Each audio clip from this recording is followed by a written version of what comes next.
a brick wall. She could swerve, she could hit the brake, or in some way I can't understand, she could get through that impossible vote. But no, Mrs May seems to have one foot jammed firmly on the accelerator. We'll know a lot more by Tuesday night, but right now, this feels like the most extraordinary, nail-biting political weekend for decades.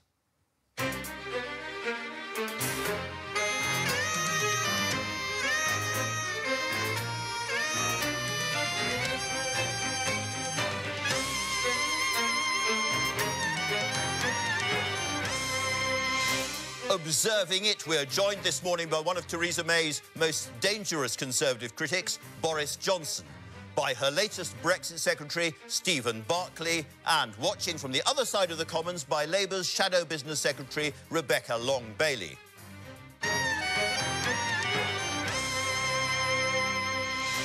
Now, I was going to offer you an interview with an actor, some barbershop singing, tap dancing, or possibly a spot of radical bagpiping. But it's been such a huge week in politics, all of that stuff has gone pop.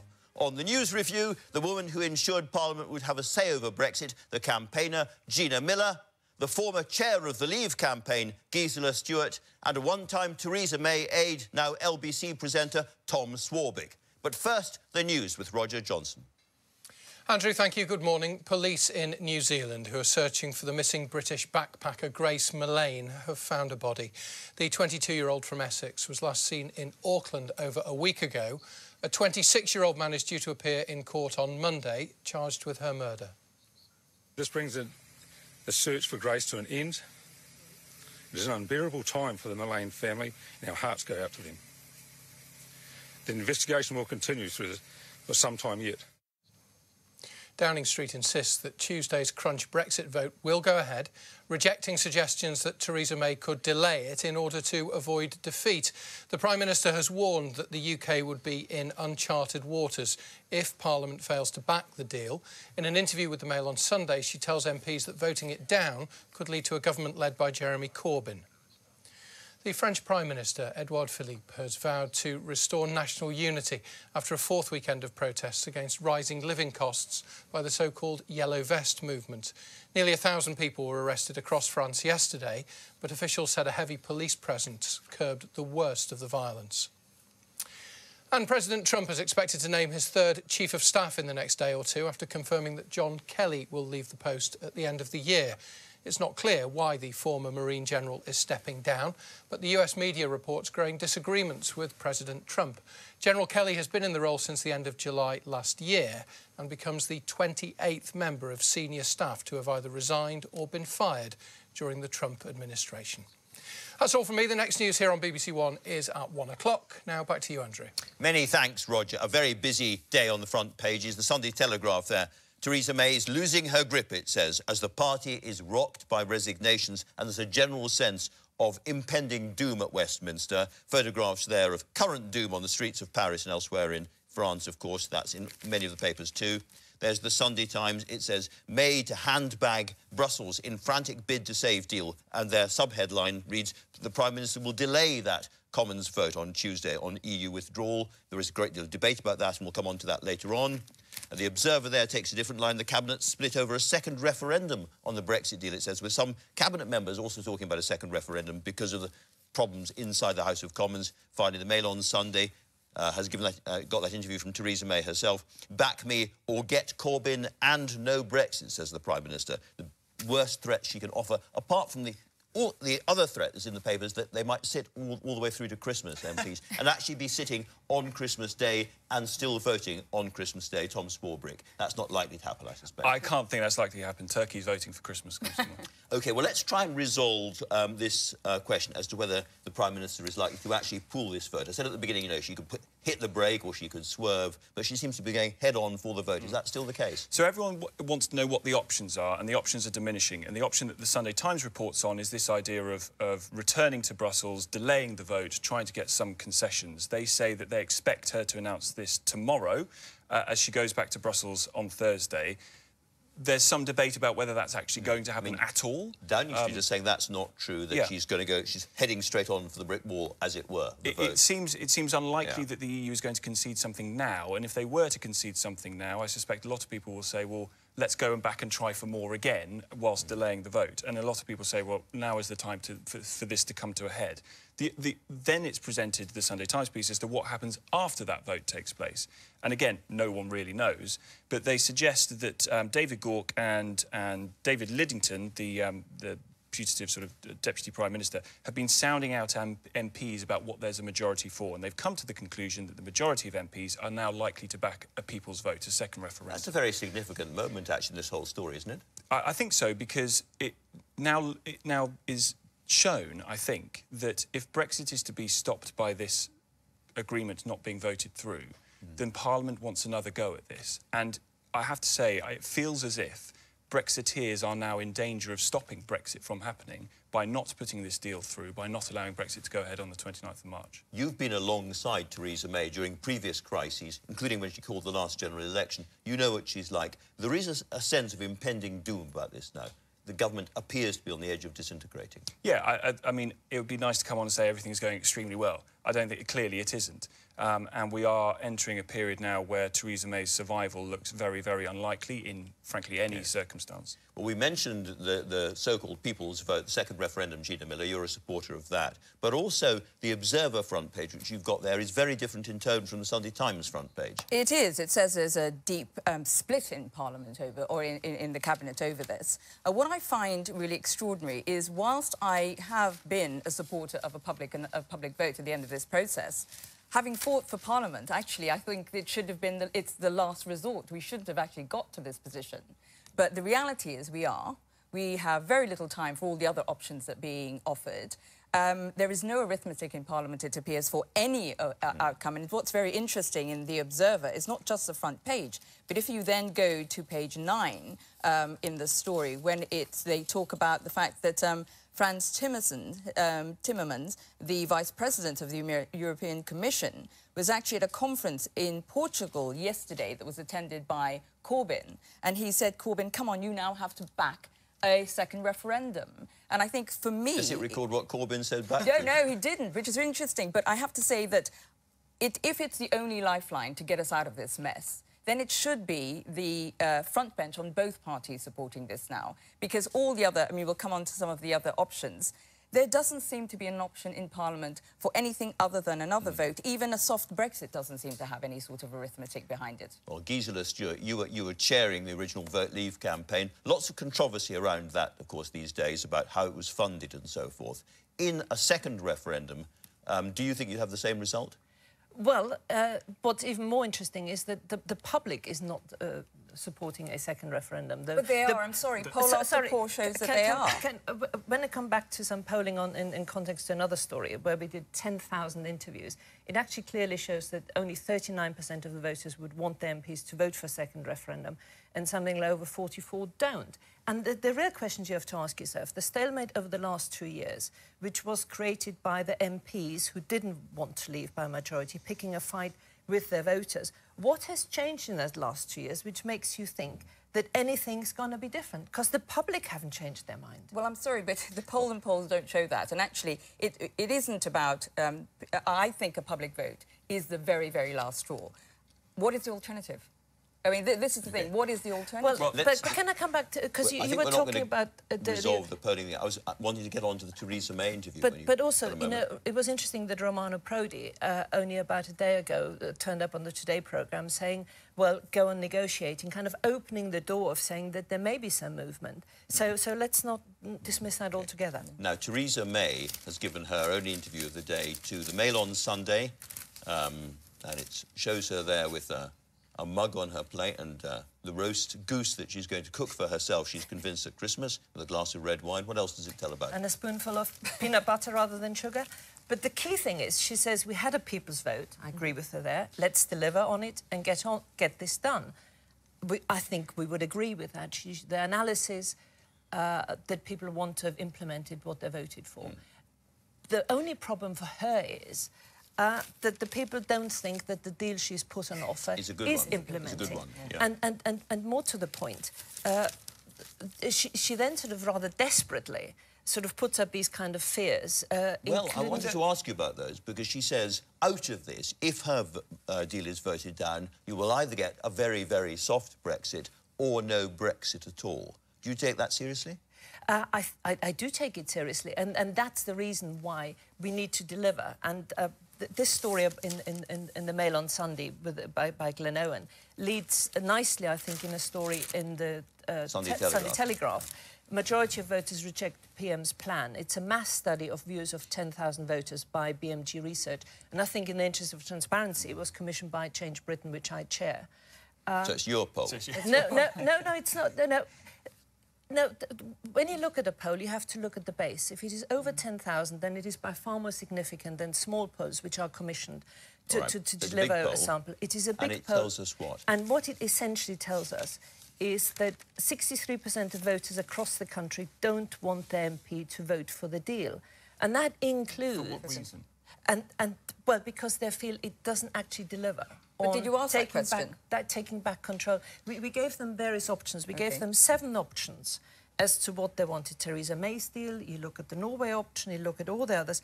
The only deal which was less popular than May's deal was to remain in the European Union. So you found 10,000 people go through 7 options and keep it in your head. I'm very impressed. Well, I'm very impressed. Of course, don't sneer at that. No, I'm not. I mean, people out there are interested. And we have consistently done polling over 2 years, and anybody who does polling shows you that trends are important. There has been no shifting on the... So you think, in short, you think a second referendum, if it happened, would have the same result as the first one, basically? Well, as part of the same polling, that was what showed that only that 39% of the... actually don't want the MPs to support that. Tom Swarbrick, lots and lots of commentary. You've chosen Jacob Rees-Mogg there in the Mail on Sunday. Yes, he says in the Mail on Sunday they've done up the potential candidates as sort of strictly couples, and the one that's at the front is the Bamber couple, that is Boris Johnson and Amber Rudd, apparently teaming up to deliver something that is close to Brexit. They agree about very little, I have to say, if you want splits in cabinet, I put Boris Johnson and Amber Rudd together. Jacob Rees-Mogg says the humiliation of avoiding a Commons vote, as the Sunday Times suggested, is as much of a reason for Theresa May to leave as defeat in an actual vote. He wants to get rid of her. He says that he would back Boris Johnson and Amber Rudd. He says that refusing to deliver Brexit is the very thing that would lay a carpet of the deepest red upon which Mr Corbyn could walk into Downing Street, rejecting the idea that not allowing Brexit to go ahead would see Corbyn come through. I have to say, again, there is no other plan here. Well, there is nothing else on the table. If there is any other plan that backbench MPs might rally around, it would be the so-called Norway Plus option, which Stephen Kinnock, Neil Kinnock's son, and Nick Bowles, the Tory MP, have written a joint piece about in the Sunday Times. They've written this piece, this comment piece on page 29 in the Sunday Times. And it's more fantasy unicorn thinking again, because, you know, you've got the yet more MPs talking about an option here in the UK, not listening to the EU and the Norway members, because the Norway politicians have said, we reject this idea that One of them said rather rudely, it'd be like inviting somebody to your party who's going to spike your drinks and misbehave. It was very strong language. And remember, all the members have a veto, all the EFTA, and the idea that you're going to get that through Parliament when you still have free movement, you have the ECJ. I mean, it's again, actually, this is noise, and as in all these options, yes, OK, fine. We have a clock ticking. All of this will require an extension to Article 50 or for the Article 50 letter to be withdrawn and then reissued if possible, because we haven't got the time. This is the thing. All of this is just noise. We haven't got time for any of this. That we have to think about the reality of extending Article 50. One final Brexit story we must mention, because he's the guest today, is Boris Johnson. Ho, ho, bo is the slightly confusing front page 2 headline in The Sun, where he's given an interview. A laughing matter. He says, it is time now to show our EU friends that we mean business. This should be a take-it-or-leave-it offer, and to show that we mean business, we must now be able to walk away. To me, that, again, indicates that presumably there is a delay to Article 50 coming, and that the only way you leave now on March the 29th, 2019 is by voting for the deal. And I appreciate that the polling doesn't bear that out, that they don't want it, but presumably Brexit voters do not want an even lighter form of Brexit in Norway Plus. Actually, when we give them the options, if you say leave on WTO, World Trade Organization terms, and then negotiate towards a Canada Plus, that is the most favoured option that comes out. But if the argument is that the deal isn't going to be negotiated in 2 years, that takes us into a backstop, which is so hated, what is the argument that says we are going to be able to negotiate a deal quicker than that for Canada Plus, which has problems with the Irish border as well? It is very difficult. Maybe yet another galloping unicorn across the landscape. Talking about galloping, let's talk about galloping gilets jaunes on the streets of France, because it is quite extraordinary what's going on there. And on another day, if we weren't going through the Brexit debate, we would be talking a lot about France. It wasn't that long ago, I recall, everyone was saying, so who's the British Macron? He doesn't look quite so Jupiterian today, does he? Well, I think we're going to need... I'm going to need iPad help, because I'm trying to relate this to the CNN story of France's yellow vest protesters detained and tear-gassed. We'll work it out. There we are. And essentially, you have that serious unrest. And by the way, it made me kind of think of those people who say that if we leave on the 29th of March without a deal, can you just see how Macron would have to respond if he had a problem with the border on Calais? I think a solution would be found. But to me, what that links in, the French have always gone on the streets when they don't like things. The British tend to respond in a slightly different way. And I think that links in, to my mind, with a story on the front of the Sunday Times, which is about Farage saying he's going to come back, form a new party which delivers Brexit. If that were to happen, then I think he will get votes from both Labour and the Tories, but he will be seriously damaging for the Tory party. Hence, Theresa May's threat at the moment saying, vote for me or get Corbyn. Actually, if you don't vote, if you don't deliver, you will get a breakup of the Tory party. Look, Brexit started as a constitutional crisis, and I think it's going to end as a constitutional crisis. You think it's going to end? Well, I mean, in a constitutional mess, it will go towards that way, which means that then after we are just in this for this idea that it's going to come to an end, we're going to be talking about this for 3, 5, goodness knows how many more years. So that's why I think going back to a vote that is now a final say that draws a line under this has to be something that people really think about. We could be talking about it for another 3 or 5 years here, but we have actually run out of time. Thank you all very much indeed. And so to the weather. It's been a bit wintry, which, when you think hard about it, isn't enormously surprising. Over to Matt Taylor in the Weather Centre. Hi, Andrew. Well, it's actually going to feel a little bit colder this week ahead. But forget about Brexit. The real battle is going to be between cold air to the east of us and mild air to the west, weather-wise. The mild air may win out later in the week, but could be preceded by a spell of hill snow. For the time being, though, it's colder air pushing down from the north, which is taking hold, clearing away some of the morning showers, the strong winds we've seen across the south. A lot more sunshine around through the afternoon, although Northern Ireland, parts of North Wales continue to see a few showers running into the West Midlands, wintry showers in the north of Scotland, but winds lighter than they were through yesterday.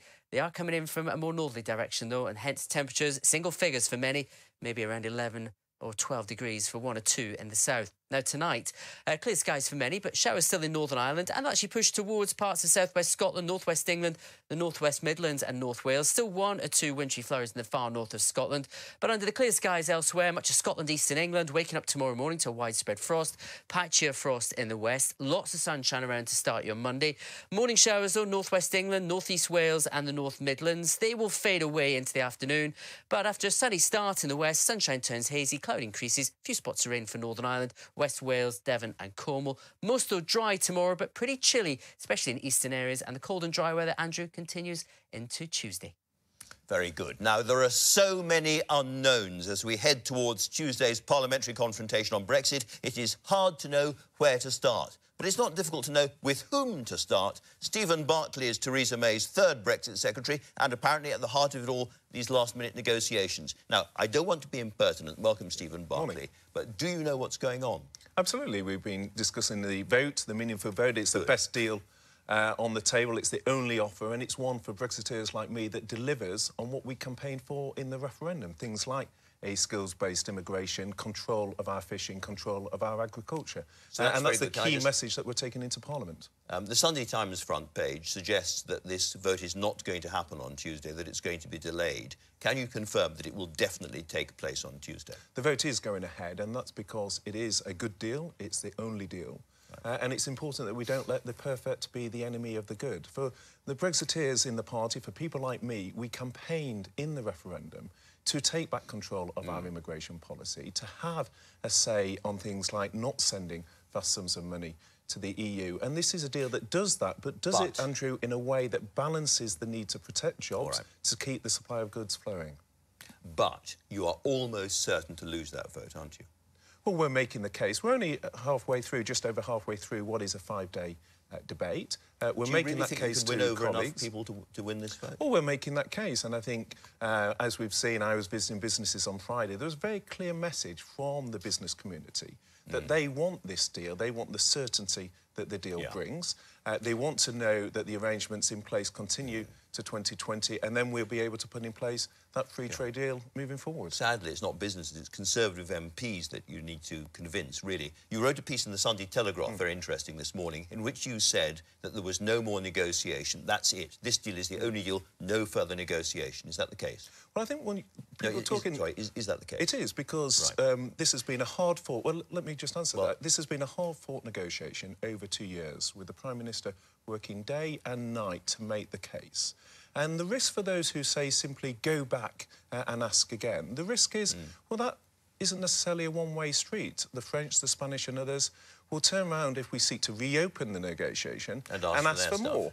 And so this has been a hard-fought negotiation. We have a deal, and we've got a deal that respects the referendum, but does so that also balances the need to protect jobs, to keep that close relationship with Europe, which is our largest trading partner. And therefore, not only is Theresa May not going to go back and do a last-minute so-called handbagging negotiation before this vote, if she loses, she can't really go back and ask the EU for something different or something more or something extra, because, as you say, the negotiation is over.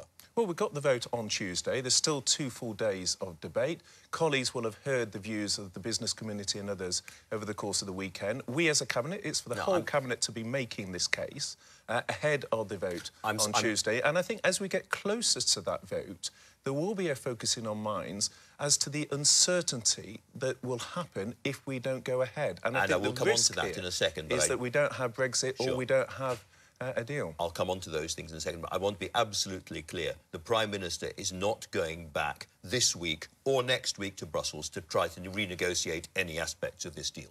No, the vote is on Tuesday. That is what we're focused on. I mean, the Prime Minister will go to the December Council on Thursday, as has always been the case. But as you say, the negotiation is over. That has a full agenda.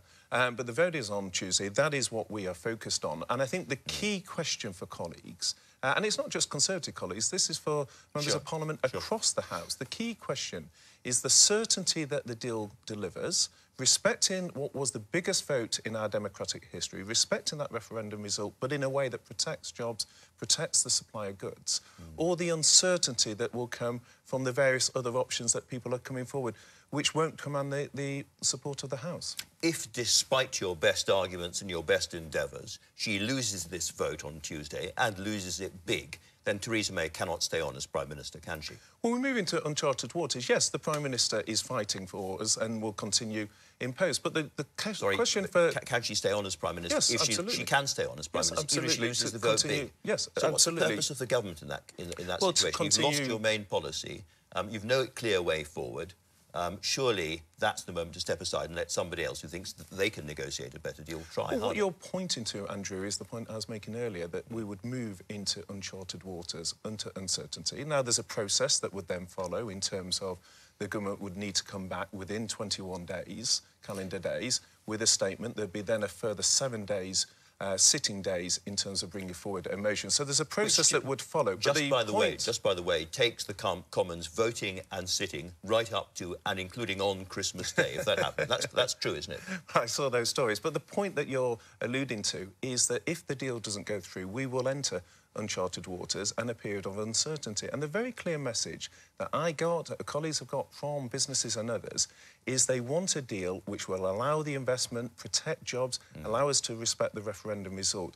And you're absolutely right, the alternative is a period of uncertainty, which is bad for jobs, bad for the country. Some of your colleagues are already talking about what might happen during that period of uncertainty, and some of them think that actually, given where Parliament is, unable apparently to move forward in any direction, stuck, then the best thing is to take this back to the British people again, have another referendum and say, now you know more, what do you want to do? What's your attitude to that? Well, we had a people's vote in 2016, the people's vote, and that was the biggest democratic vote in our country's history. So would you be clearly against trying to do it again? Very much so, because I think that will be a betrayal of the referendum result, a betrayal of that. And people spoke in 2016. It is important that politicians of all parties respect that. The Labour Party manifesto gave a commitment to respect that result, as did the Conservatives. Okay, and if we look at where the Labour Party is now, they seem to be rowing back on the commitments they gave in their manifesto. Well, we'll talk to them in a moment, but that at least is clear. The other option, big discussed, as you know very well, is the so-called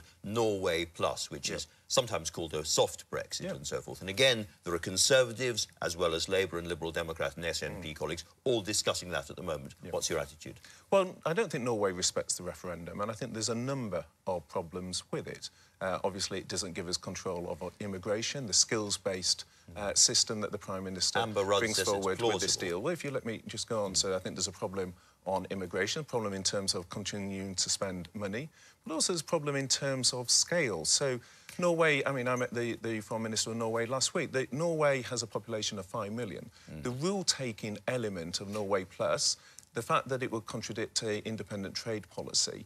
If you take areas, for example, like financial services, I used to be Financial Services Minister, the impact of taking rules for a population of 5 million is very different to that of London. So for businesses like Lloyd's of London, for sectors of our economy like the building societies, the impact would be very different under those sort of proposals. And we have a deal on the table that actually delivers on the referendum. We don't need to be looking at Norway. I understand that. Now, you've said there's lots of problems with Norway Plus, and there clearly are problems with Norway Plus, but given where we are, with very few exit routes available to Commons, some of your colleagues, including Amber Rudd, who has said in terms publicly that she thinks Norway Plus is plausible. So I ask you again, is it plausible? There's problems with it, but is it plausible? Well, the point... I don't think it honours the referendum result. But the point is, Amber campaigned for Remain, I campaigned for Leave. What Amber and I both agree on is this is the right deal.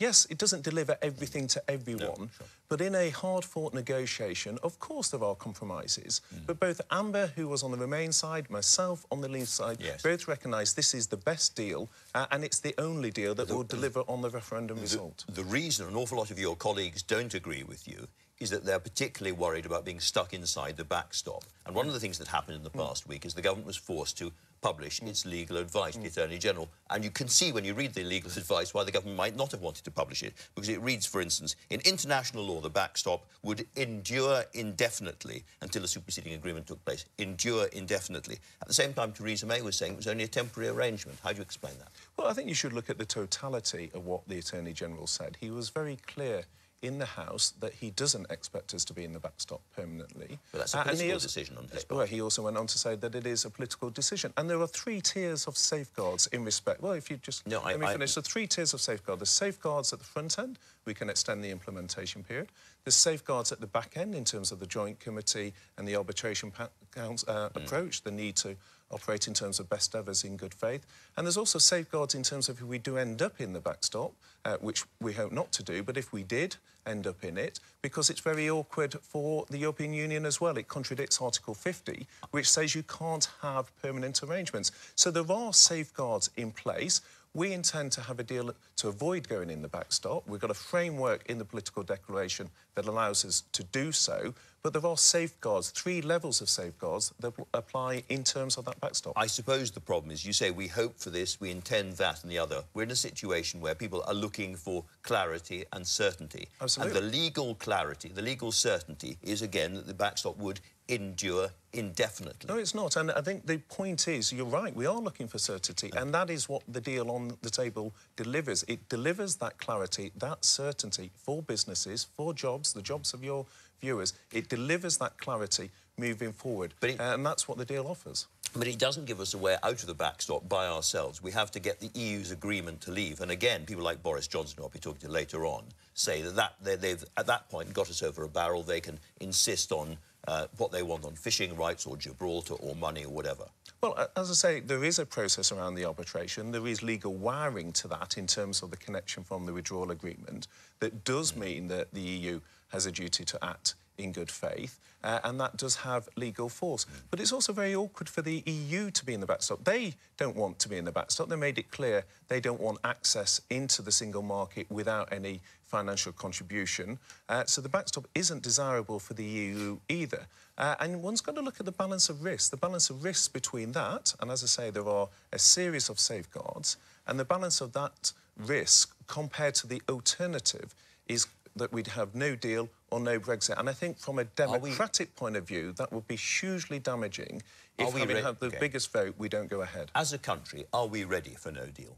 Yes, we're, obviously it will be challenging. It'll be challenging, really ready, but there's a huge amount of work that has gone on behind the scenes. Steve Baker, when he was the No Deal Minister, now Chris Heaton-Harris, government has done a huge amount of work in the preparation for that. But let's not get away from the fact it will be difficult, and there will be difficulties with New Deal. I'm not suggesting people will lose their jobs, and people will lose their companies. I mean, there's going to be a real dislocation if that happens. Well, it's undesirable. This is why we need to back the deal, because I'm not saying for a minute that no deal wouldn't be difficult. Obviously, we have done a huge amount of planning in government to prepare for that, but it's not all within our control. Obviously, it will be shaped by what businesses do, it'll be shaped by what other countries do. So we have prepared extensively within government for no deal, but the best way of mitigating against no deal, the best way to address those plans is to actually pass the vote on Tuesday evening. Which is 100% happening on Tuesday. It is. It is. Thanks for shedding some light on that, Stephen Barclay. Thanks a lot. Now, let's look at what's coming up on the Sunday Politics Where You Are, which is coming up straight after this programme. In London, the tactic of police ramming suspected moped criminals has been increased in the last year, an effective tool in fighting crime or an unreasonable use of force. And Crossrail was meant to open today, but the chairman has resigned following a row over delays and spiralling costs. So just who is to blame? Labour is whipping its MPs to vote against Theresa May's deal on Tuesday, no surprise. But then what? Rebecca Long-Bailey is the Shadow Business Secretary, and she joins me now. Welcome, Rebecca Long-Bailey. Good morning. Now, what we know is the Labour Party wants a general election out of all of this. Can I ask you, if Theresa May loses her big vote on Tuesday, when does the Labour Party put down a motion of no confidence in Her Majesty's government? Well, look, we'll have to see what happens on Tuesday, but quite clearly we've got a deal that does not have the consensus of Parliament. It's a deal that doesn't protect jobs, doesn't protect workers' rights and provides very, very little certainty for business. And I would be very surprised if the deal passes on Tuesday. Now, once the deal falls, the Prime Minister is under a duty then to set out what she's going to do next. Now, what we'd urge her to do is either call a general election, because she wouldn't have had the confidence of Parliament to carry on as Prime Minister, and when a government can't pass a key policy proposal such as this, I'd question their legitimacy to carry on. But alternatively, she could offer to renegotiate around a deal that would provide consensus within Parliament. And we've been trying to set out such a deal for some time, one that would provide a permanent customs union with the right for Britain to have a say in future trade deals, a strong single market relationship and a floor under existing rights and protections, but also a guarantee that will keep up with improvements in rights and protections going forward. Well, I'll come on to that deal in a moment, but I'm just very interested, because the normal parliamentary thing to happen, not there's anything normal about this, would be the opposition puts down a motion of no confidence in the government, and if the government loses that, then we're into a general election and all of that. But you sound as if you're not going to put down a motion of no confidence quickly, and that you are regarding the so-called significant or the important vote on the Brexit deal as, in effect, a vote of confidence. Well, no, I wouldn't say that, but it'd be remiss of me to state quite clearly what we're going to do on Tuesday without knowing what's going to happen on Tuesday, and we'll have to make an assessment at the time. And we'll be in discussions with other political parties across the House to assess what the best thing to do. But ultimately, what we want to do is to provide certainty to businesses and communities across the country, and to do that very, very quickly. And if the government cannot do that, then that's why we're urging them to call a general election, so that a new team can come and be put into place and renegotiate a deal that puts our economy and jobs first. Now, for fairly obvious reasons, John McDonnell has said that getting a general election through the House of Commons, which still has all those Tory MPs, is going to be very difficult to do. If you don't do that, is it now inevitable that you have a second referendum? Well, I mean, a lot's going to happen after Tuesday if the the deal does not get passed through Parliament. And, you know, it'd be very easy to run into different hypothetical scenarios. But in terms of the Labour Party policy, we've been very clear. We've been very clear on this. We respect the result of the referendum, and we want a deal that secures a very solid future for our economy and for jobs within our communities. Now, in the event that that cannot be secured and that Theresa May cannot secure that the Labour Party hasn't been put into power and fails to renegotiate a deal that secures that, then we'll keep all options on the table, and that includes a public vote. But we would have to go through a number of different scenarios to reach that stage. But ultimately, our priority is to secure that deal. OK, well, let's reverse ferret slightly and assume that the vote falls and assume that you get your general election. From what you just said, I assume that the Labour Party goes into that election promising to deliver Brexit as a pro-Brexit party. Is that right? Well, we've said our policy position's very clear. We respect the result of the referendum and we want to secure a deal that satisfies the criteria that we've set out, a customs union with a British say in future trade deals, a strong single market relationship and a guarantee that we won't fall behind in rights and protections, both environmental protections, consumer rights and workers' rights. That's what we'll be going into a general election. But obviously, in terms of what will be in the manifesto, that will be a discussion that the Labour Party will have at the time the manifesto is drafted. So, again, it would be remiss of me to state exactly what the wording would be. It's just the way that you put that, Rebecca Long-Bailey. You sound as if you want to mitigate or soften the effects of Brexit. Are you yourself keen on us leaving the EU? Well, I voted to remain, and when we've obviously the referendum result came through, I was quite shocked, but unsurprised, in particular in relation to my own constituency, that had been deindustrialised and left behind, quite frankly, for a number of years. It had suffered significant underinvestment. Many of our industries were suffering, and I could understand why many of my constituents were angry. So what I knew needed to happen was that, firstly, we needed to have a deal that put communities such as mine and indeed other communities like mine across the country first, to get a deal that secured their economic future. But not only that, we had to have a domestic policy agenda that looked at investing in our regions and nations and providing a strong industrial strategy to create high-paid, high-skilled jobs in the future and to secure that hope that we've got a bright future, not just by having a strong deal, but also by having a government that invests in our future. Righty-ho. You've heard Jeremy Corbyn and John McDonnell say this week that in its renegotiation, Labour would get rid of the backstop. And yet everybody you talk to in the EU, everybody on this side of the Atlantic who's been involved, this side of the Channel who's been involved in these talks, say that if you don't have a backstop, you can't have a withdrawal agreement. The withdrawal agreement and the backstop are completely linked together, and therefore you can't have the kind of deal that you want. You want a different kind of deal, you have to have a withdrawal agreement. You want a withdrawal agreement, you have to have a backstop. Well, it's not a backstop, it's a full stop, quite frankly. We've got a deal on the table now that essentially puts Northern Ireland in a completely different situation to the rest of the UK. The rest of the UK will be in a customs union without any say in future trade deals. Northern Ireland will be in a different arrangement where they have access to the single market and are subject to VAT rules and regulations. And that's not acceptable. We can't unilaterally withdraw. We're told that the backstop's only going to be temporary, but even the government's own legal advice states that it's quite likely that this will continue in perpetuity. So is it Labour policy to get rid of the backstop? What we want is a permanent customs union and a strong single market relationship. Now, the backstop was installed to avoid a hard border in Northern Ireland. A permanent customs union would do exactly the same thing, and it would offer that long-term certainty, and that's what we would go into a negotiation advocating for. To get your deal, you'd still need a backstop. What we're saying was when we want a permanent customs union with a right for Britain to have a say in future trade deals. The current backstop has a customs union without the right to have any say in future trade deals. All right, Rebecca Long-Bailey, thanks very much indeed for talking to us. Now, to his critics, he's the man whose blithe, airy promises have landed us in a Brexit nightmare and a thoroughly embarrassing Foreign Secretary. To his admirers, he's one of the very few truly rousing Tory politicians of the age and a shoo-in, surely, as the party's next leader. He is, of course, Boris Johnson. Good morning, Andrew.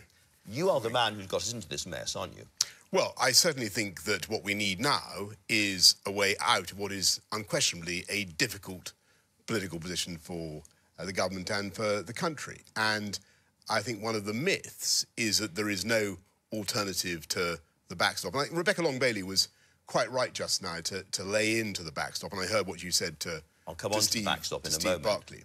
But it is not right for our country. It's a kind of lobster pot, a legal lobster pot in which we get trapped. The EU runs our trade policy. They set laws for us. A huge chunk of our law comes from Brussels, and we need to get out of it. It's colony status. But let's just look at where we are now, if we could, which is in a pretty despairing place in politics. Parliament all over the place, lots of economic predictions ahead which look pretty grim. Now, during that sunlit 2016 referendum, you said it was going to be fantastic. You said we were going to be in a really good place economically with a fantastic future. It does not feel like that now. Well, prosper, flourish and thrive was the word. I do think that we can have a fantastic future if we do Brexit right. I passionately, sincerely believe that. But it requires us genuinely to be able to take back control of our trade policy and genuinely be able to champion our innovators in the way we handle our legislation,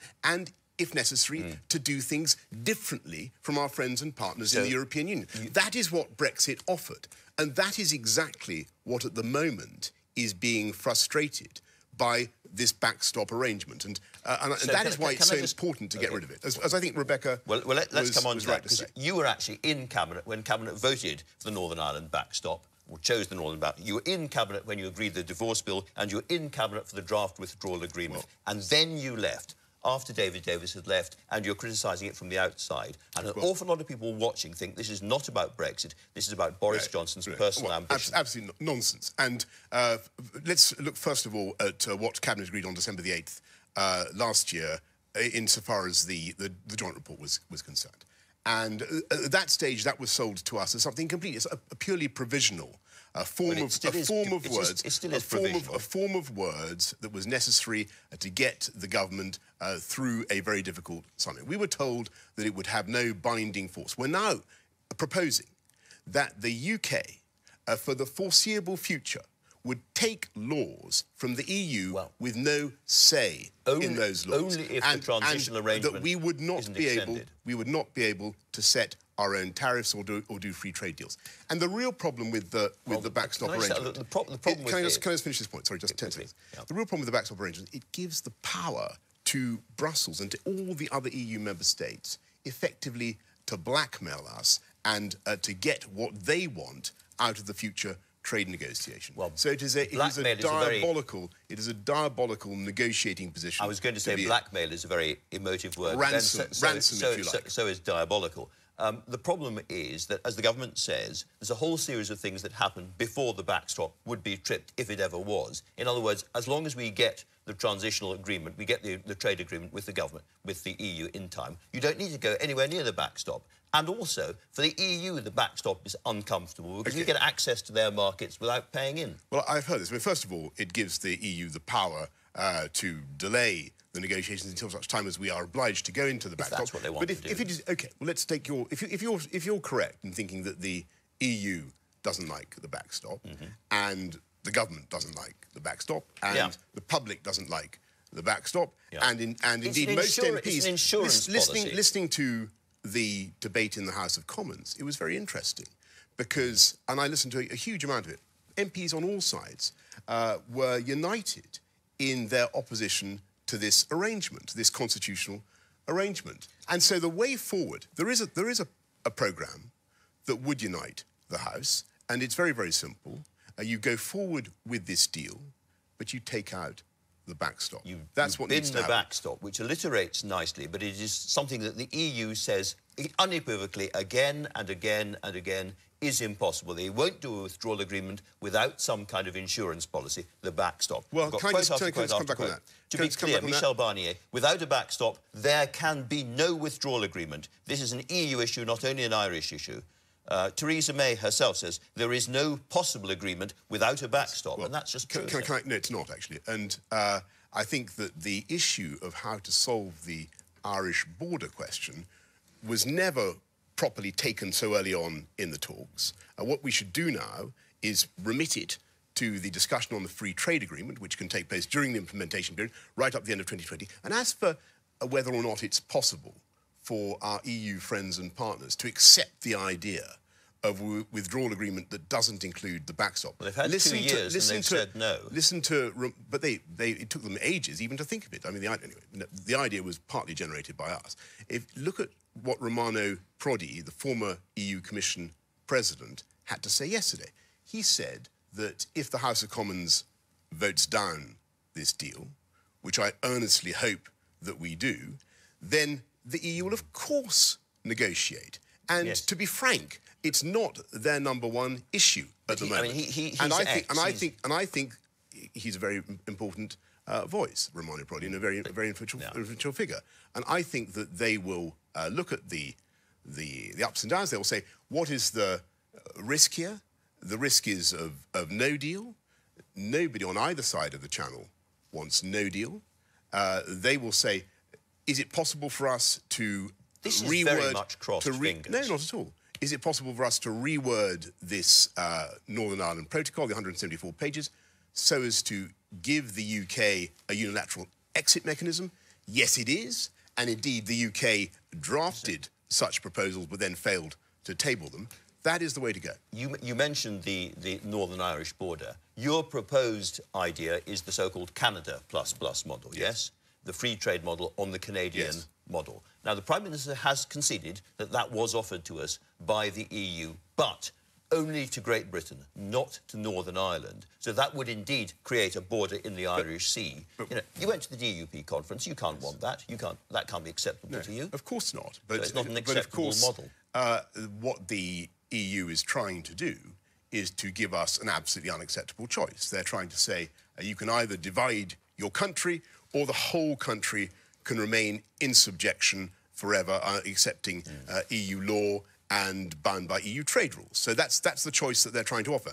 We've got to reject that choice by getting rid of the backstop and remitting, as I say, the solution to that Irish border problem to the discussions on the free trade deal. So basically what you're saying on this and the other one is don't believe what the EU is saying. They're just bluffing. If we push them up against the wall, they will crumble. I just put it to you, with only weeks and months to go before no deal happens, this is a very, very dangerous game of dice that you're suggesting. And the way, obviously, the way to be clear with them is we've got to do several things. First of all, we have to prepare for no deal. And I think Steve Barclay was exactly right in a lot of the things he said just now. We have to prepare convincingly for no deal. We've got to get our ports ready. We've got to get our aviation data, all that. We can get all that ready. But we need to be clear with them that unless they help us, then there is a risk of no deal. And to incentivise them further, we should say that we will delay the payment of at least half the 39... Can I just finish this? To at least half the 39 billion until they've done a free trade deal by the end of 2020. And that is the way to, I think, to put a bit of a tiger in the tank and to get these talks moving. We are an honourable, law-based society. This is money that we have promised and money that we owe. Well, that's contested, we have promised this money and we owe this money. To say it right at the last minute, we're not going to give you the money is kind of political gangsterism, isn't it? Not at all, not at all. The House of Lords Select Committee made it very clear that the payment of this money is legally pretty arbitrary. It's all political and down to the negotiations, and you wouldn't expect us. And I think I've never known an EU negotiation in which the financial settlement is made before the conclusion. But we have solemnly promised it. As a government, Britain has promised this money. I may say I think it's been a great mistake to take the You were in the cabinet when it was payment of the so-called debts. You may say it's a mistake now, but you were in the cabinet, and the government promised this money. You will have observed that I resigned from the cabinet in protest of the way the negotiations. No, in protest of the deal that I eventually, reluctantly, came to the conclusion we were about to do. And actually, since I left, I'm afraid my predictions have been more than vindicated. It's got worse. I never expected that we would end up in a situation where we would be seriously saying that we were going to be willing to remain locked in this backstop arrangement without any unilateral escape mechanism. I just want to come back to this point, because I think this is the way out for our country and for the Prime Minister. what she needs to do is, I think she needs to recognise that there is overwhelming hostility to this backstop arrangement on all sides of the House, and that is the thing that needs to be changed. But there is support for much else that she has negotiated. And the stuff on citizens, looking after the 3.2 million here in this country, looking after UK citizens Let me abroad, put it to you gently. all that is very sensible. Let me put it to you gently, that to suggest the Prime Minister at this stage, having completed the negotiations, everyone says these negotiations are over, could go back to Brussels between now and Christmas and get the backstop removed is fantasy politics. It's never going to happen. It's unicorns. No, let me suggest to you gently, Andrew, that every single EU negotiation, and we both have covered a few, concludes in exactly this way. And the horses change places in the final furlong. Except this one's over. This is where the deals are done. Nothing is over until it's over. And it will be... Let me put it this way. If the Prime Minister is able to go back to Brussels this week, and say, I'm afraid that the Irish backstop solution that you have come up with is very unpopular, not just with the country, but also with the House of Commons.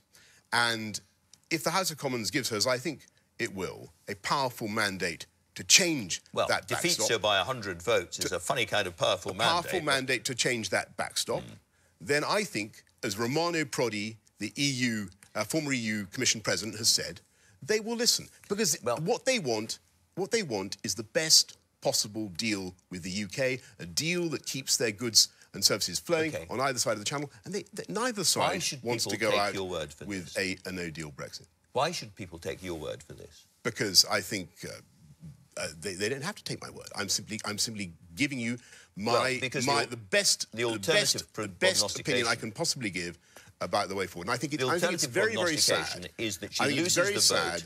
Go on. She loses the vote.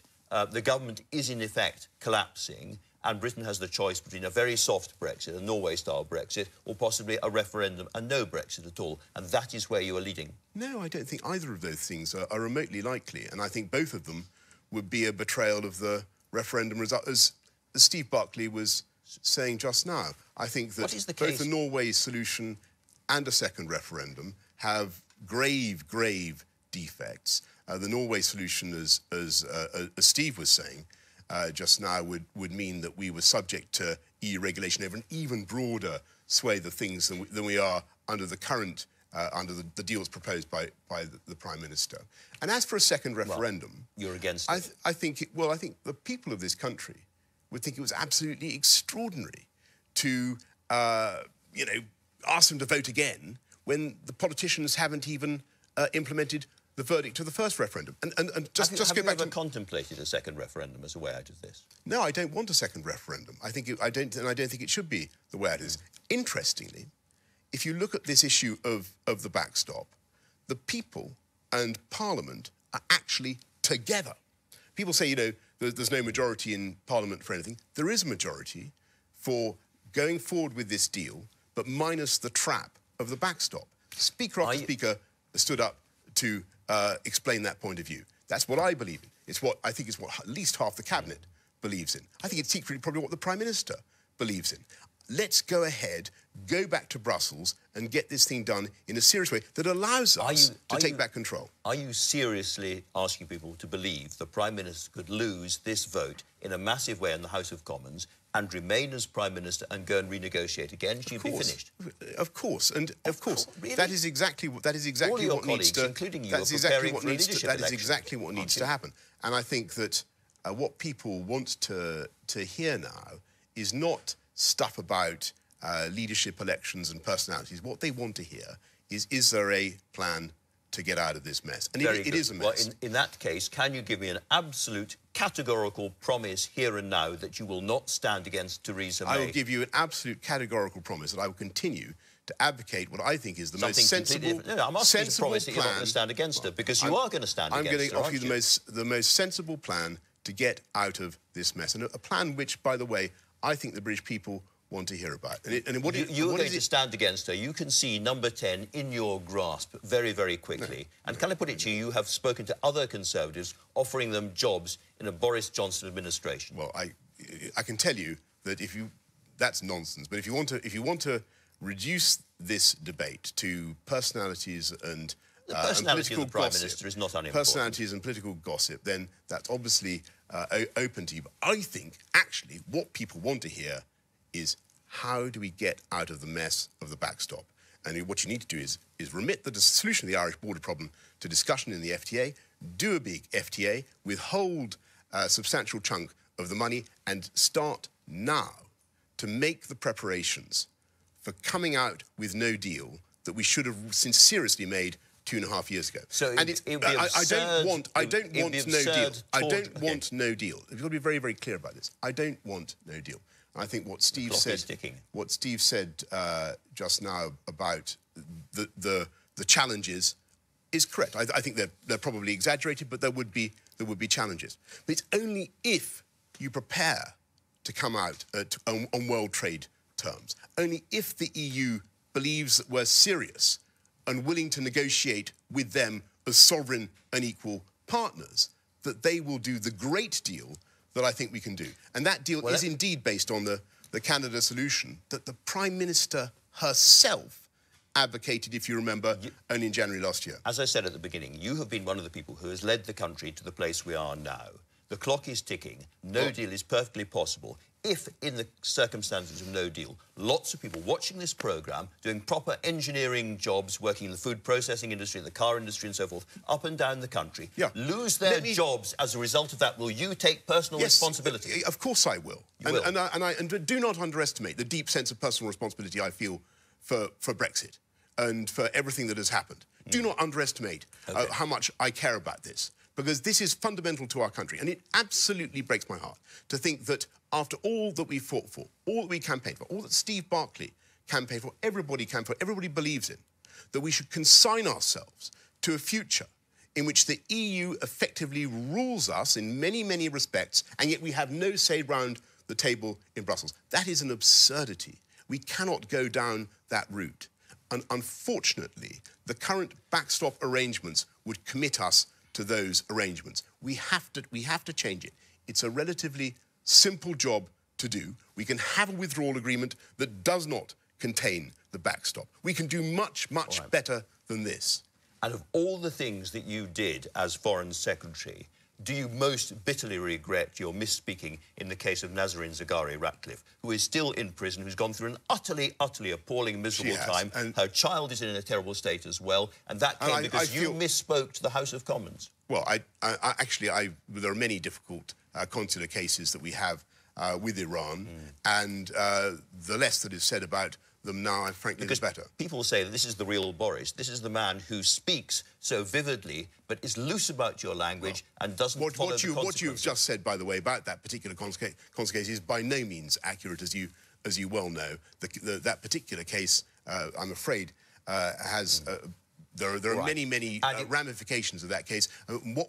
I pay tribute to the Foreign Office. I pay tribute to everybody who is working on it. But it is a very, very difficult case, and I can tell you that for a long time people have been doing their best to secure her release and the release of several others. And to suggest that in the coming week people will be going around trying to remove the Prime Minister and put in Boris Johnson or anybody else is tawdry, third-rate gossip and not to be taken seriously. All I would say to you, Andrew, is that it is to reduce a vital debate about the future of our country, about the future of our democracy and our constitutional arrangements to relative trivialities of personalities and party politics. What people want to know, what people want to know is it really true that we've run out of time? Is it really true that we've run out of road? Is it really true there's no alternative? There is a very good alternative. And the really sad thing is... The sad thing is that we haven't yet, in these negotiations, tried hard enough or worked hard enough to deliver that alternative. All right, Boris Johnson, you and I have run out of time. You and I have run out of road. Thanks very much indeed for talking to us. That's all from me and my guests. We'll be back in next week for our last programme, we think, before Christmas. Goodbye.